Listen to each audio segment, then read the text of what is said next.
Hey there, welcome to One Take, powered by backers. Right? No judging. No judging. The millennials are really changing that. Is charm. No. All success begins with desire. I feel like I'm on fire right now. OMG, baby, tell them.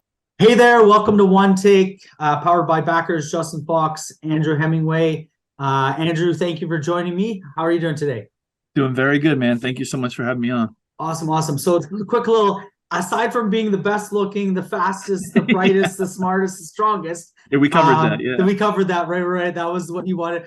So you're actively engaged in politics and cryptocurrency, based in New Hampshire.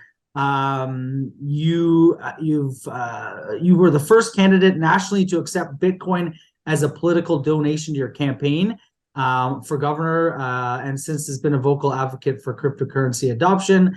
Spent years actively engaged in the policy process through leading activists, working with legislature, leading a policy think tank, advising U.S. congressional committees, congressional leadership, blah, blah, blah, all those different things.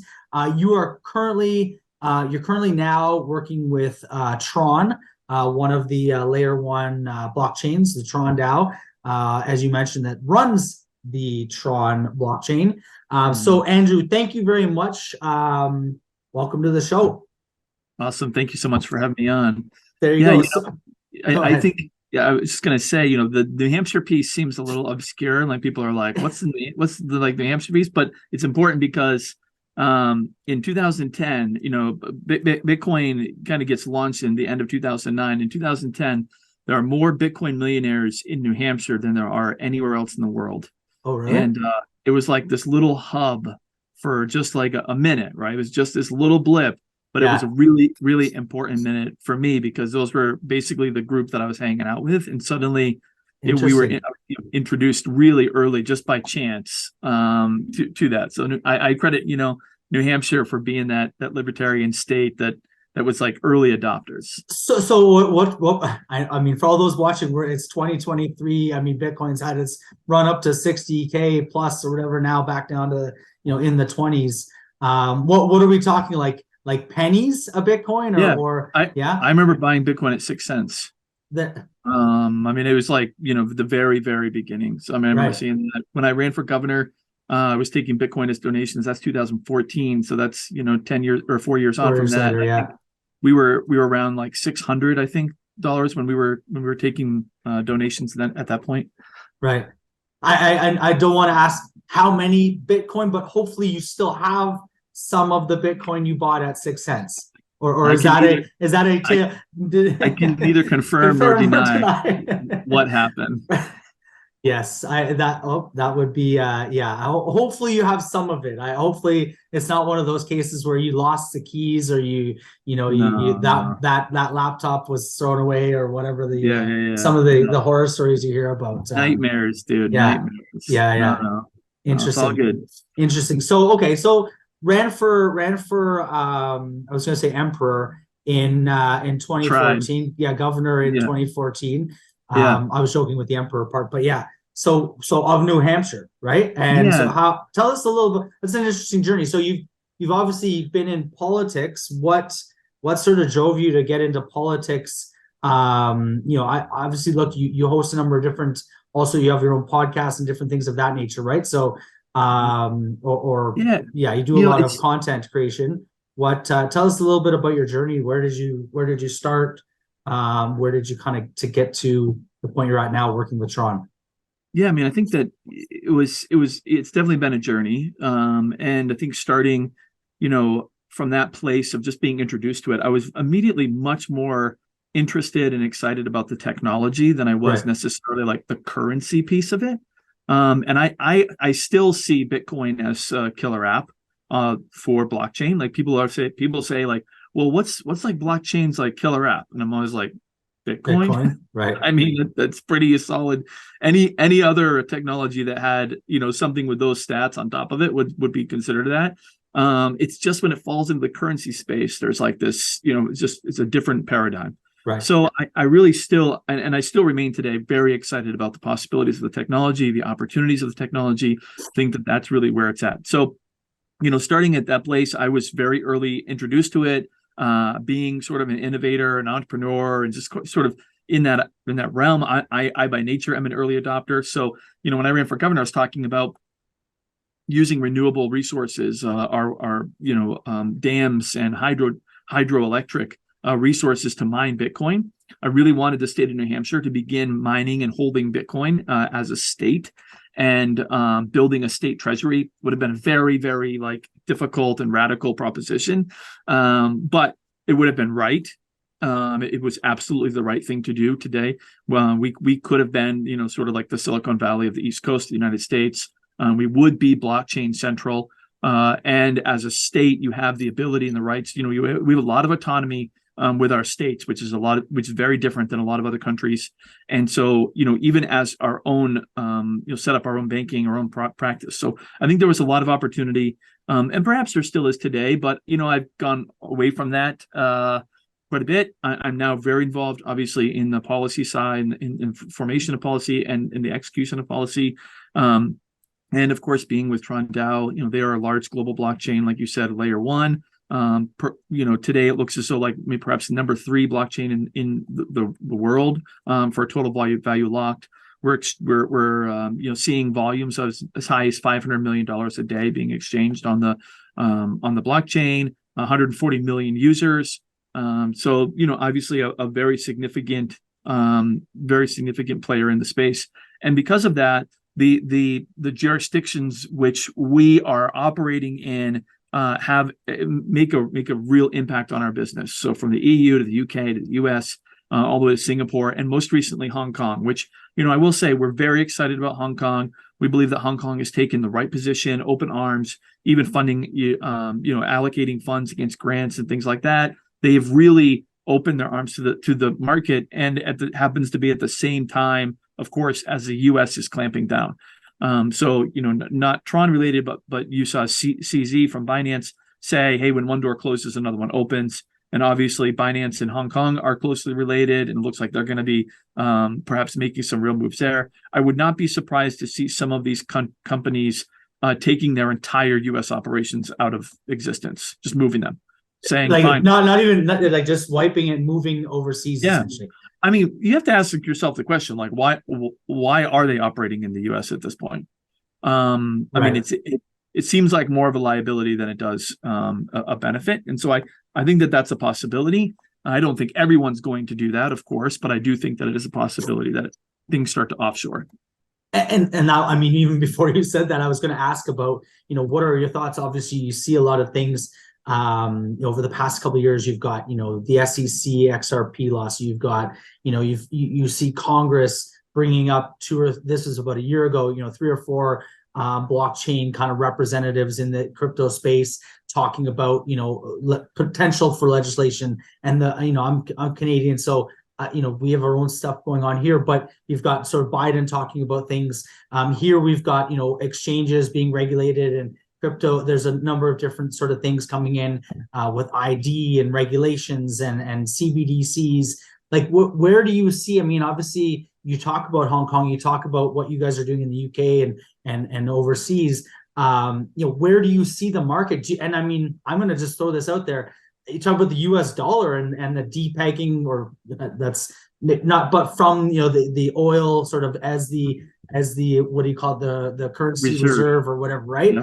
Where do you see that in? I mean, this might be today. There's a lot of things in the news, right, that are happening. Where do you see the US, let's say, and I'll throw Canada in there a little bit, North America, in 3, 5, 10, 50 years even, knowing that blockchain is kind of the future, cryptocurrencies, if you will. And I also, like you said, saw the technology back in 16, 17. And yes, Bitcoin was cool as a concept, but I think a lot of the currencies that have come out are not necessarily where it's at. I think the technology of blockchain is really what is going to drive the adoption in it's people talk about the comparison of the internet, and once you start finding use cases, Bitcoin's obviously the best use case to date, but there's definitely other use cases. So I just asked a lot of questions, but where are your thoughts? I guess if I narrow it down, where are your thoughts on the North American blockchain and crypto space in the next 3 to 5 years versus globally? Where do you see sort of Sean going, and I've got a follow-up question if you don't answer it, but on sort of DAOs. But yeah, I'd love to hear your thoughts on where you see the North American space going. Yeah, I mean, look, the United States is a decade behind its governance model. And Canada's like 10 behind the United States. So imagine where we're at, right? Or yeah. No, I would agree. Yeah. The only benefit is that Canada has much better relations with China, which seems to be the rising world power. And I think your relationship, I mean, obviously your prime minister has very close relationships with China, closer than most people in the West would care to admit. Or I'm not sure where how happy I am with that, but that's So I think that, you know, potentially you guys are better aligned in that way. The United States has, because of its leadership position and because of its posturing in foreign policy, has made more enemies than it's made friends over the last several years. And so I think that there's going to be little help when help is going to be needed. And if there is help, it's going to be very self-interested help. So I think that here's the deal. The United States government is today essentially incompetent in its ability to be able to regulate innovation at speed. So the governance model, not necessarily regulators, I'm talking about the model of governance, like the way that the United States government works. It cannot work in a fast way. Many people look at that and say, hey, that's a benefit. The problem is today, innovation is occurring at such a rate. I mean, I'm sure you've seen in 90 days, AI going from like literally no one's conversation, ChatGPT to everyone's conversation. And they're saying, like, I mean, they haven't even begun to think like, how do we regulate that, right? So innovation is occurring. I heard just recently that human knowledge is increasing or is doubling every 3 months now. And with the advent of AI and hyperconnectivity, you could see that decrease. You could see that timeline decrease to as little as a week. So if you have the entirety of human knowledge doubling every week, we do not. There isn't a governance model that exists today that allows for the proper administration and regulatory frameworks that are needed for to regulate all of that. So go ahead. Sorry. No, it's okay. So I'm just saying, like, so the United States is way behind, right? Yeah. Here's just what I think is going to happen, just sort of at a large level. Every major fiat-based currency across the world today is in dire straits. They have for the last 30 years used every financial mechanism and created new ones in order to plug little gaps in the dam. The dam is breaking. It is absolutely a paramount that these central governments rein in crypto because of the liquidity that's created there. They need it in their system, and they cannot afford to allow that liquidity go outside of their system. So they are going to put their arms around it and bring it in-house, not peacefully, but forcefully. And the crypto liquidity will become essentially the liquidity of the greater financial market. I think that there's a massive collapse. There's an enormous economic agreement that is struck. The IMF and the World Bank ultimately issue a cryptocurrency, a CBDC that becomes the reserve currency of the entire world, and basically countries are going to be based off of that and pegged to that. So they're going to have a CBDC like a stable coin pegged to something that the IMF or World Bank ends up like structuring. I don't know. That's end game. That's really where it's going. So interesting. You said sort of it's too fast, too quickly. That the current governance models can adapt to the rate of change or the pace of change. It's interesting. It's kind of like major corporations that can adapt to the little guy kind of coming into the marketplace and being quick and nimble. Right, is sort of what I was thinking of as you were talking about that. But interesting to. So explain this. I mean, I understand it, I'd say somewhat. And I've looked at sort of the liquidity concept of crypto and how they can bring that in, essentially wipe away debt with that liquidity. And obviously the speed of money, right? The movement of money. You've got, now a hold on, I mean, this is sort of the XRP concept that you don't have to have the counterparty, hold on the cash. It's instantaneous, right? So what explain that a little further to myself and to the layman out there. What does that mean? How does crypto bring liquidity, and how is that liquidity beneficial to the existing kind of financial industry, I guess. Yeah, well, I mean, liquidity is simply, cash in the system, right? I mean, at its base level, and so markets, economies need liquidity in order to operate, in order to function. They're basically the oil of the engine, right? Like without that, you have a frozen, seized up system. You can have banks. Banks need money, and banks need to lend money. Like this is just sort of like the basics.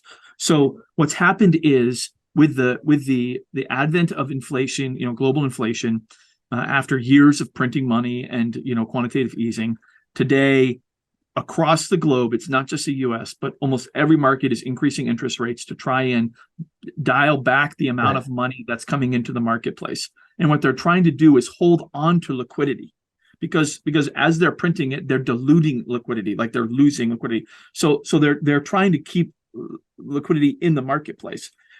At the same time, you have this crypto market where billions, arguably trillions of dollars of liquidity is slowly dripping out the bottom of the traditional fiat market.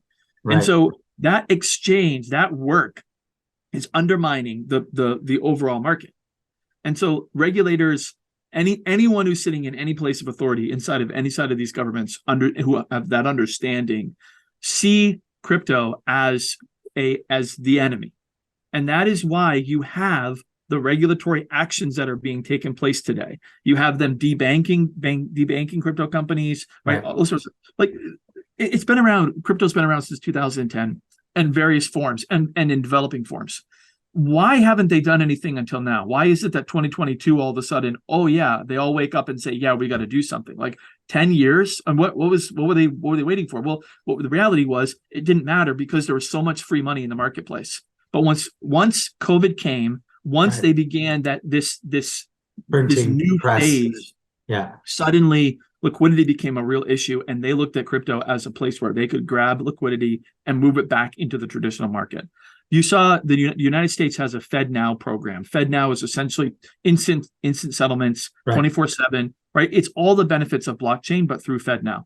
And when you see that, they accelerated that program. It was supposed to be launched in 2024. It's now going to be launched in spring or summer of 2023. This is like their total focus. They're going to bring everything they can, and they're going to try and push every single dollar in the market broadly through FedNow. They do not want any competition to that because it, again, fights liquidity. So that is, I think, at the root of what is kind of happening around the space today. And they're using blockchain technology, right? Obviously, FedNow is So it's the speed of money too, right? So if you can churn money quicker, you have more liquidity. Essentially, that's in essence, one of the aspects of it, correct? Yeah, I think the liability is like what we just saw with SVB. I think the liability of it is that if you can settle 24/7 anywhere, and at 11 o'clock at nights, somebody tweets, "Hey, this bank's going down." And nobody's paying attention, or very few people have access to whatever. You create bank runs that can happen in instantaneous, that can happen in moments. I mean, in seconds, banks can go from liquid to zero. Right. So they're going to have to stop that. And what they're going to end up doing is putting back into place settlement time limits. So they're going to reverse this and enforce settlement time limits. What's going to happen?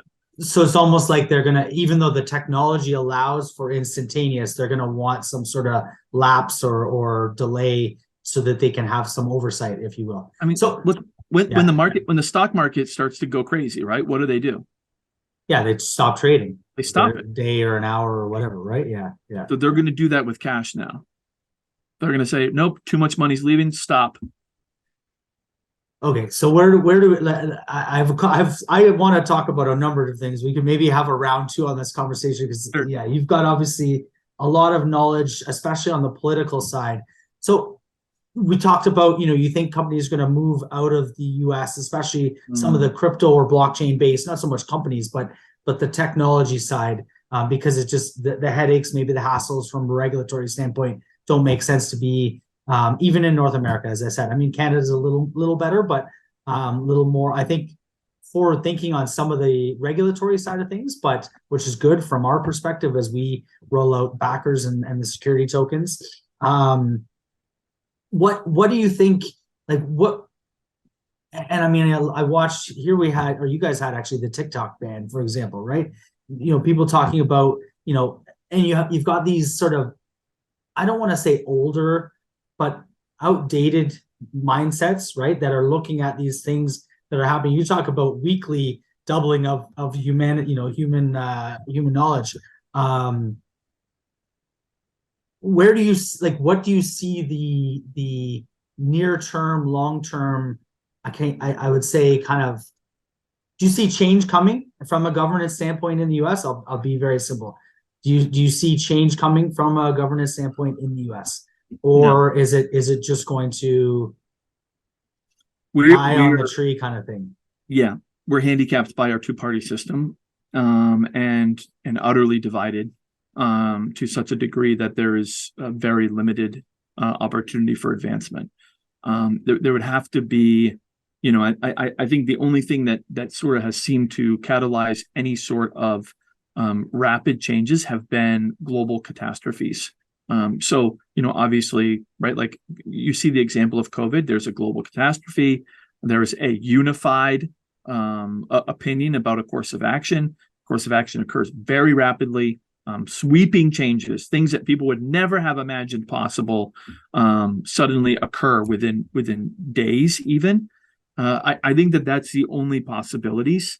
I think when the U.S. dollar ceases to become the reserve currency of choice, I think that there is a very real catastrophic moment that occurs, and that's not just going to be a U.S. occurrence; it's going to be a global occurrence.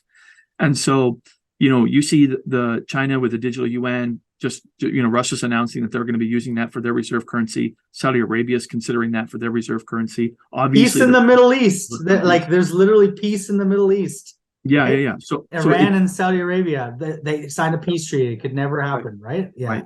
And it was organized by China. Yeah. So I think you're going to see a tremendous movement. The East and the West are going to have, these significant geopolitical walls built. And the only real path through that, I think, is probably some sort of an agreement that is formed between, with in coordinates with the IMF and the World Bank. Interesting. So yeah, you made reference sort of the BRICS nations kind of conglomerating into and adding on Saudi Arabia and Iran. You talk about, I joke, what is an Iranian pea farmer wish for, right? Yeah. Peas in the Middle East, but. Anyways, which is never, so they were able to negotiate. So why don't we shift a little bit away from a sort of very political to what I think is also very political. And I don't know what your thoughts are on the concept of a DAO and how that could play into long-term political, although I think, there could be pros and cons to the operation of a DAO in how you could deal with some of these fast moving, ever changing, sort of advancements. What are your thoughts on Tron and the DAO concept?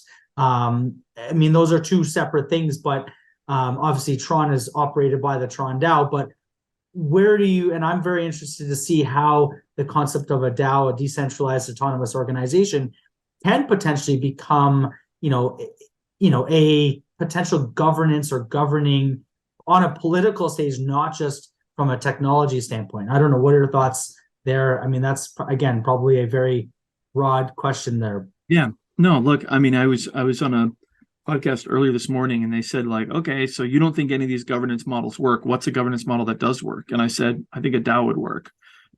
So if the United States became a DAO, right, I would be very happy. I could get behind that and be thrilled with that.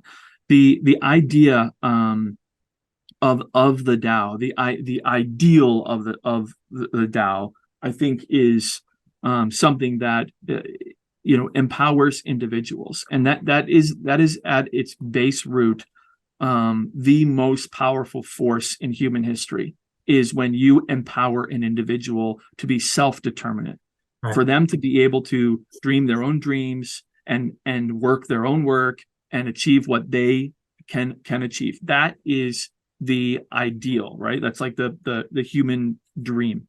So I believe that the DAO structure empowers individuals. So anything that can be done to empower the individual and to give them the freedom and liberty to move forward is the right thing. Now, that being said, DAOs within our current political environment, our current political system, sit outside of where most would be comfortable and most would consider it to be legal. Wyoming and New Hampshire today are the two states that are really leading on creating and giving legal identifying DAOs as legal entities. Wyoming definitely. Wyoming was the first, yes. Right. Yeah. And so there is very good legislation coming. I believe Texas is going to follow. I think you're going to see some things from Florida. I think New Hampshire is going to be in the mix there. So there's going to be a number of places where this happens. I believe the United States is going to be unique in this. I cannot see countries with governing models like Canada, Switzerland, EU, even the UK. I mean, the UK has dabbled in it, I guess, a little bit, but I just don't see them adopting this DAO thing real rapidly. I think what you're going to have is it's going to be treated much like an LLC to begin with, and where you could have a board, you can even have an unnamed board. We have silent boards here in New Hampshire around LLCs, and you're just going to have a registered agent. I think that's basically how that's going to work. You're going to have some known entity that the government can interact with and can hold accountable if something happens. Right. And that's just, they're going to have that in order to be taken seriously and in order to function in our current society. Like, there's just no way around that. And then I think if it can be constructed and organized and governed in the right way with the right mechanisms, could be a very, very powerful thing. It could be a really a powerful and uplifting opportunity that you could see global citizens essentially participating in and joining and ultimately benefiting from. So I'm very, very pro DAO, love the opportunities of them, think that the ideal is great. The execution of them is where the real questions are going to come into play. Yeah, it's interesting. You mentioned opportunity, right? Individuals that have the deterministic ability to have the opportunity to determine how their life or the outcome of their life, right, is key. Just for people watching. So Wyoming was, I believe, the first state to offer the ability to incorporate a DAO, so that you can actually incorporate a DAO, and being that would make arguably the participants in the DAO autonomous. So the corporation would somewhat be autonomous, or at least there's some autonomy there, sort of different, separating from, you have a CEO or directors and a board of directors, and you've got your founding partners and whatnot. So it's an interesting concept. The one thing that I will say, and I've obviously researched a lot into DAOs, so you get sort of the, people equate it to sort of the communist approach, right? Where you've got almost everyone is on the same level for what you're doing. And if you're participating on that level, you're getting your rewards based on your participation. So not so much communist, not so much socialist, but if you look at from a traditional kind of political mindset, a DAO can be associated more with communist versus sort of, I would say, capitalist, in the sense that you are building out this equality amongst everyone. The thing that I would, and that's, and maybe I'm way out to lunch on this, but that's sort of the thought process that comes to me. The thing that I think is good about it, though, because I'm not necessarily sure, like you said, in theory, great, in execution can be very difficult. And I think I'd love to hear your thoughts on, in a DAO, if you've got, and again, I think DAOs are great. I think they're a progress towards the future of valuing people's efforts, for their actual inputs, and they get somewhat of an output for their input. How do you see it governing people where it doesn't become so ironclad, whereby there's a rule written in that maybe the foresight wasn't there as to what the long-term ramifications of said kind of, I'd say ruling would have. And do you like the concept of having the ability for the DAO to change everything within the DAO, depending on those within the DAO and their beliefs or their wishes? Or what is the voting mechanism that Tron, for example, will use within your DAO? Like, how do you guys govern the DAO? Yeah, so I can just answer this, I think, quickly. Tron is a delegated proof of stake. Okay. So we have super delegates who have been awarded voting rights by members of the DAO. Right. They can assign their voting rights, and then the delegates are the ones who will vote on propositions or proposals based, or presented to the DAO. So it acts very much like traditional government, right? You've got delegates representing arguably the masses or constituents, if you will, and they represent and vote in what they believe is the best interest of their constituents, or the way that they proposed to their constituents that they would vote in. Yeah, I would only argue that perhaps it's more like an oligarchy, because an oligarchy would be whoever has the money makes the rules, very simply. Right. Because the more TRX you hold, the more coins you hold in Tron, the more voting rights you have, and so whoever holds the most money makes the rules. So that would be the distinguishing factor between like a democratic representative or a democratic republic, or like pure democracy, right, where everybody gets an equal vote regardless of financial station or class or race or anything like that. I do think that as a governing entity, a DAO. I mean, let me just back up, I guess, a little bit. Throughout human history, groups of people have formed together, have made really bad laws, have changed those really bad laws, have made other bad laws, have been affected by those, have changed those, and you sort of see this like progression throughout history, right? What I think the DAO gives you the opportunity to do is to operate in a much, much faster and a much lighter way, where perhaps you have, in my mind, I would love to see people who have subject matter expert rule on things that are related to their sort of subject of expertise, right? Right. What I have a real problem with today is that we have technology that is advancing at a high rate across all spectrums, across all industries.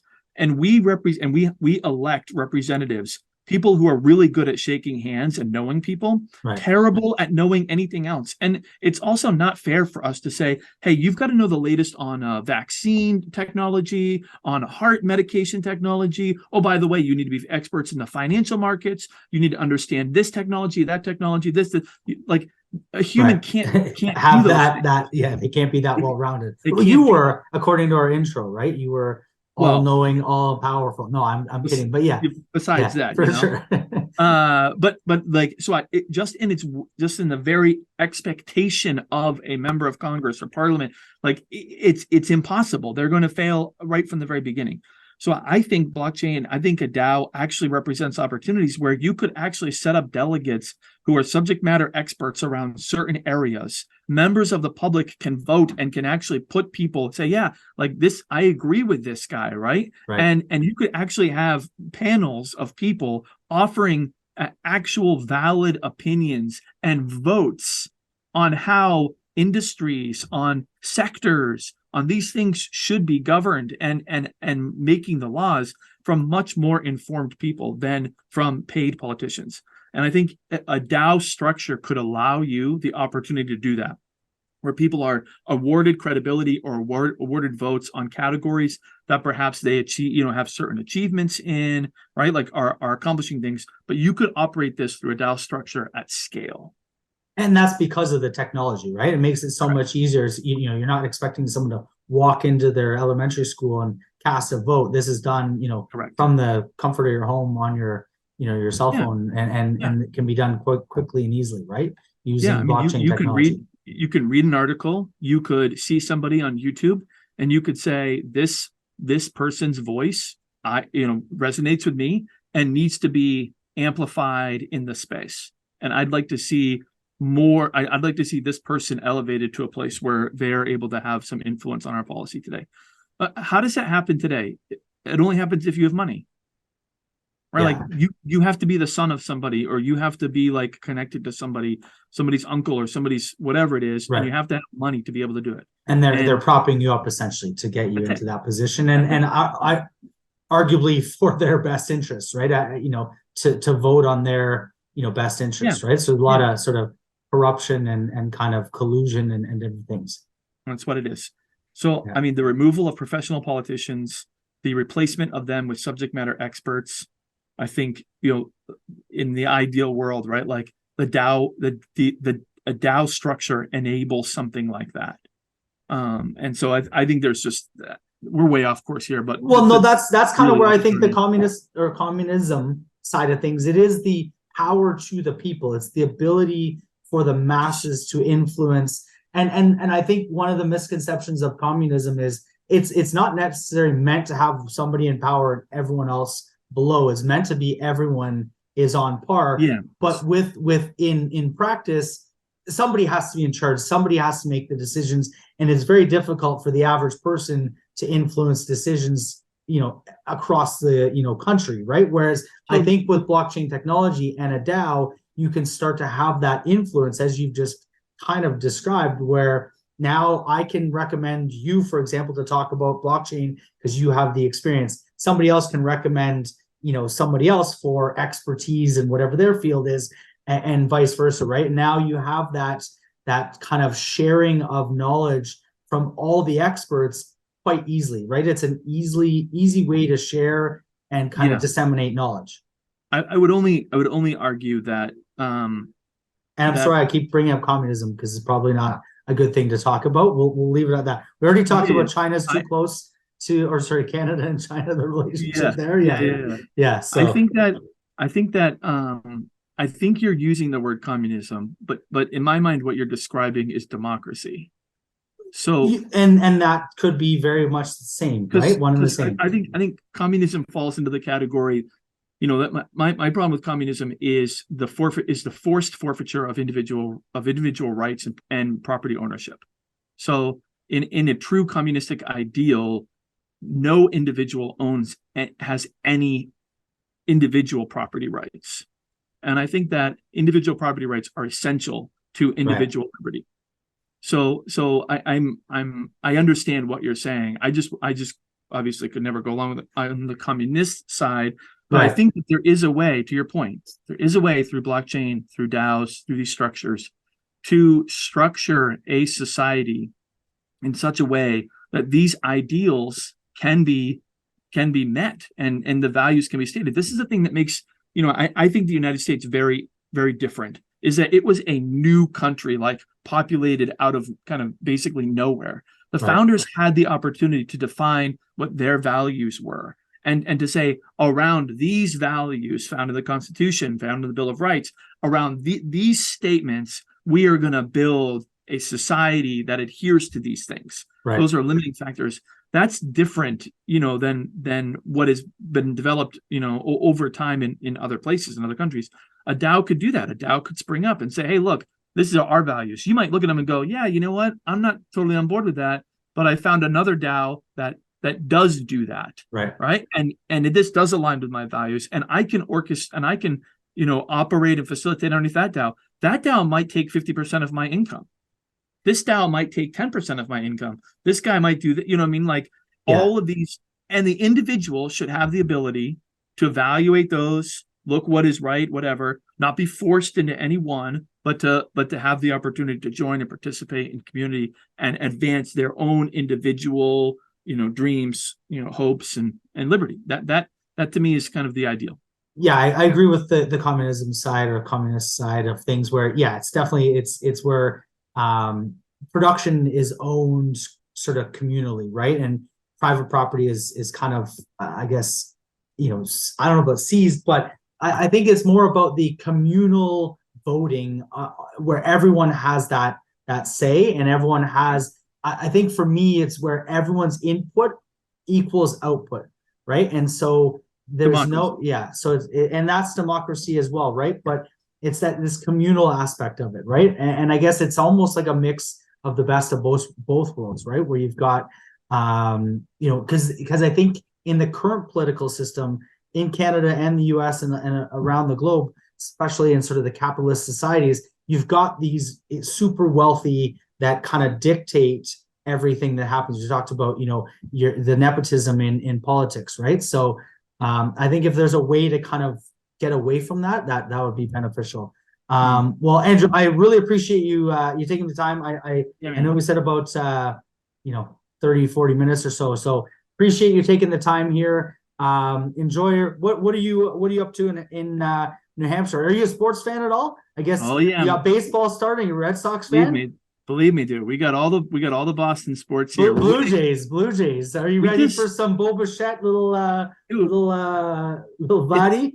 Yeah. We're getting tired of winning so much. Honestly. Well, I was gonna say how many Super Bowls, World Series, Stanley Cups. The Bruins are about to win probably 115 points, about 20 points ahead of everyone, right? That's crazy. Celtics are right on pace, probably another finals appearance. So yeah, it's good to be a Boston fan, I guess, right?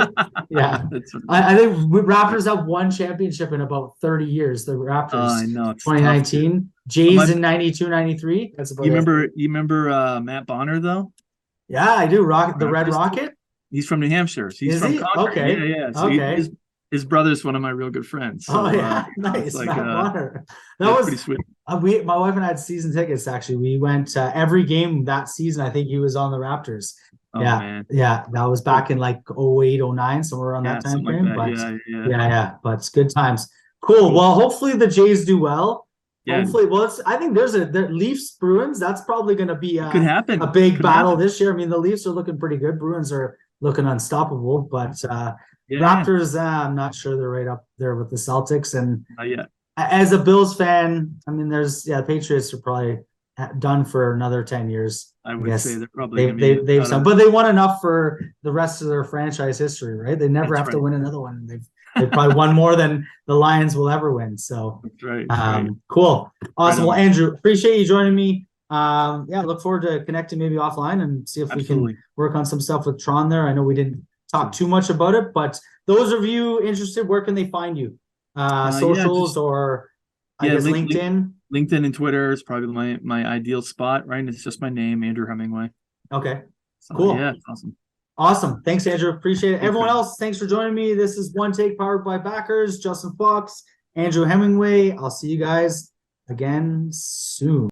Hey there. Welcome to One Take powered by Backers. Right? No judging. No judging. The millennials are really changing that. Is charm. No. All success begins with desire. I feel like I'm on fire right now. OMG, baby.